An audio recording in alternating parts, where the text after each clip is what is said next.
If you want to finally complete your self-improvement goals in 2025, declutter anything and anyone who is holding you back from living your dream life. Break up with your boyfriend so there's space for your best self to grow. In order to create my dream life, I had to have the courage to leave behind my old life in order to build the life of my dreams. Here is my 3-step formula to start fresh this new year. Hi everyone, and welcome back to my channel. If you're new here, my name is Emily, and for my day job, I work as a civil engineer. After hours, I like to bring you my favorite personal development advice to help you grow into the ideal version of yourself and engineer your dreams. So grab your tea, tuck in, and let's get started. Number 1, break up with your boyfriend. Not because you're bored, that's not ideal, but it is the time to let go of anyone who is holding you back. If you don't aspire to be like the people around you, it is time to find better people. For better or worse, your community of influence shapes who you will become. If you want to create the space that you need so that you can actually find time to work on your self-improvement goals in the new year, declutter the dusties. Disengage from any digital content that is maintaining the narrative you have in your mind that keeps you stuck in the past version of yourself. You want all the media that you consume to be encouraging you and uplifting your mood. Your feed should be making you happier, feel more motivated, feel purpose, feel inspired, and find a way to connect with friends you haven't seen in a while. That is the ideal purpose for social media, but unfortunately, it has become a little cesspool on the For You page. So I know I, and probably many of you, could utilize the not interested button more than we do, and I'm sure you could easily cut down half of the following list because there's no way that you can care or keep up with what thousands of people are doing on a daily basis. Additionally, if you have any friends who harbor any envy or negativity towards you, or who bring you stress or actively pull you down, it's time to get rid of them. Those kind of people are not even just an ankle weight, they're like a little parasite on your energy and your brain. You can't have people who are negatively infecting you around you if you want to be the happy, wealthy woman that you idolize. And honestly, I find this equally as hard in friendships as I do in romantic relationships. We do get more emotionally involved with the latter, but with friendships, they're supposed to be such a light and fluffy thing, and it can be easy to hold on to people if they have the capacity to bring that into your life every once in a while. I think you want to look at the overall pattern of a person. If someone is bringing in more negativity, more stress, and more drama in your life than they are bringing happy, beautiful value, let them go. Let them find people who naturally resonate with who they are, and help that allow you to find better, happier friends. And yes, of course, if you're dating someone or entertaining someone who you know in your soul is not who you're meant to be with for the long term, it's time to let them go. Again, don't break up with your boyfriend just because you're bored. That's probably anti-productive. But if he makes you feel small, if he discourages your dreams, or if he actively dissuades you from becoming the best version of yourself, this isn't someone who you can build a life with. Get him out of your life as soon as possible. Gone! Okay, so my next tip is to revamp your wardrobe. I feel like a whole new woman in a new outfit. There's something so magical about stepping into new clothes and feeling like a new sparkly version of yourself. If you want to rebrand yourself in 2025, the best thing you can do to kickstart that is to rebrand your pretty package. Get rid of some of the old stuff, add in some new sparkle, and make sure that your wardrobe aligns with who you want to be. I love fashion, and after spending nearly 3 decades on our lovely planet, I have a very honed in idea of what kind of colors, styles suit me personally, and also the types of clothes that make me feel like my best self. I know that we're a very casual culture here in the US, but I hate jeans. They feel like leg prisons. If you feel the same way, please comment below, but I feel the most comfortable in dresses because my legs can be free and there's plenty of room to move. If you want to freshen up your closet, here's what I do to maximize my wardrobe and feel fluffy, feminine, and sparkly in every outfit. Number 1, if you're embarrassed it out, à la poubelle, put it in the trash. I cannot be the only one walking around in clothes that are slightly stained or have little holes in them just because I have some kind of emotional attachment to the garment. God forbid there are actual holes in your clothing or you're running around with matching socks. And you know, I feel like my life is perfectly together when somehow I have managed to match my undergarments to themselves and the outfit I'm wearing. Like today, show yourself a little self-respect and get rid of the items that you have loved so hard. They don't deserve to be out in public anymore. You wouldn't want a small child to be running around the house in ruined clothes, and you don't deserve to be walking around in them either. Okay, next point on wardrobe. If it is not in your color, it does not fit you, or it is not meant for your body type, get rid of it. I know we like to hold on things hoping that they'll work for us one day. If you're not gonna use it right now, it's really just taking up space in your wardrobe. The biggest things that have helped me to spend less money on clothes and buy items even without seeing them is to know my color season and my body type and my Kivy body style. And all these things together make it so easy and quick to pick out garments that you know work for you. I can just browse through the racks really quickly,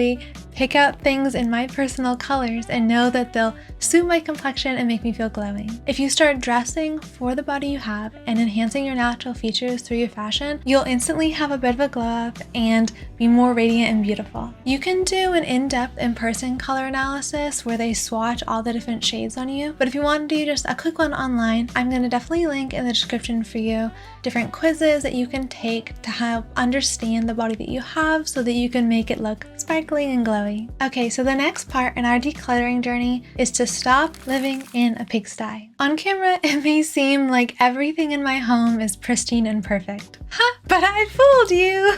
Today, admittedly, it is pretty clean because I've already gone through part of my decluttering process, but normally there's a very lovely pile of things hidden in the corner here and behind my bed off screen because I just hastily shove things into the corner when I need to talk to you guys. But in full transparency, there is a family of shoes and books over here, so I'm gonna have to deal with that in a little bit. I'm particularly talented at putting the mess away in fun little drawers so I don't have to see it on a regular basis.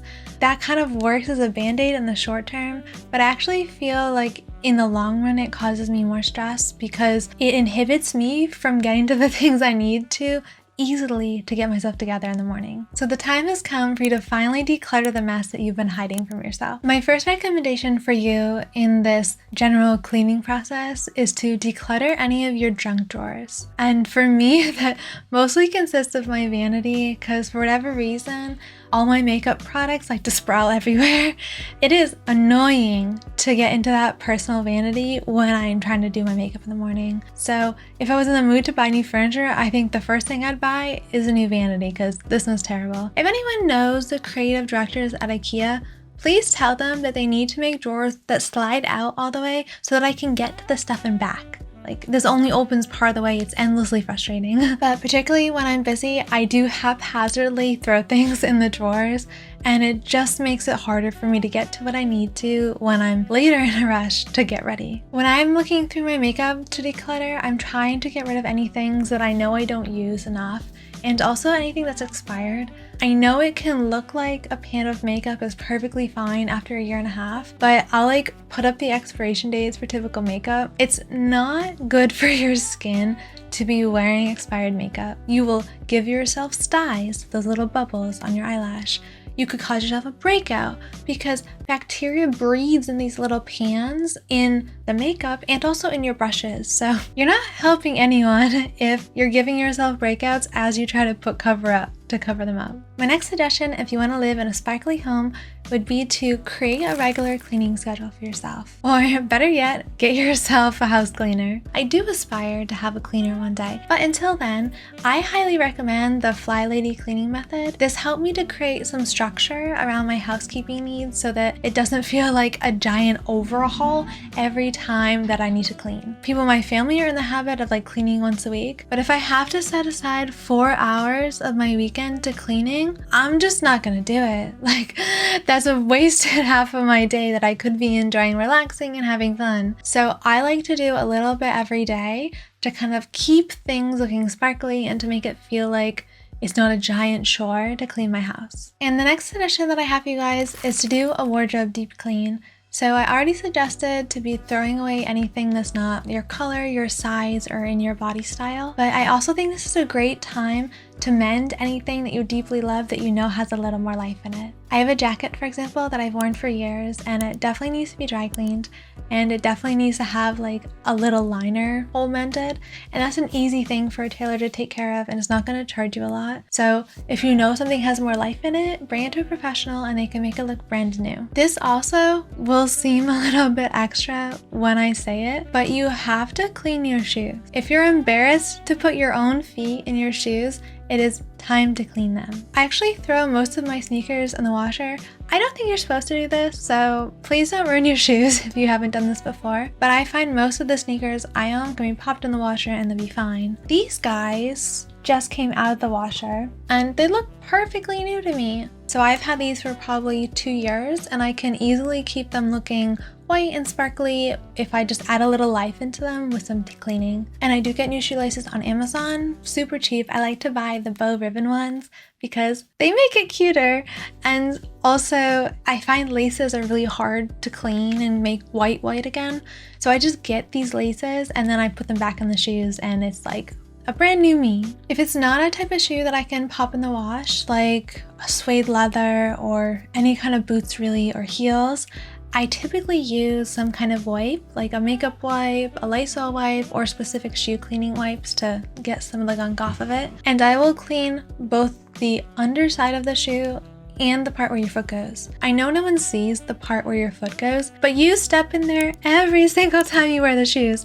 It is probably the most important part of your shoes to clean for your own personal hygiene. And all of this self-care that we talk about is for you. It's to feel your best and to be the healthiest version of yourself. And you gotta clean up that old foot sweat and gunk if you want to feel cleaner. So I'll definitely leave some helpful products in the description box for you guys that I use to clean. I hope this decluttering video helped to inspire you to rebrand and reinvent yourself. I know I can't really step into a new version of myself unless I've let go of old things that are no longer working for me. Those things that resonate with the old version of myself have to be decluttered if I want to start becoming the best version of myself and my personal dream girl. Have a great day, guys.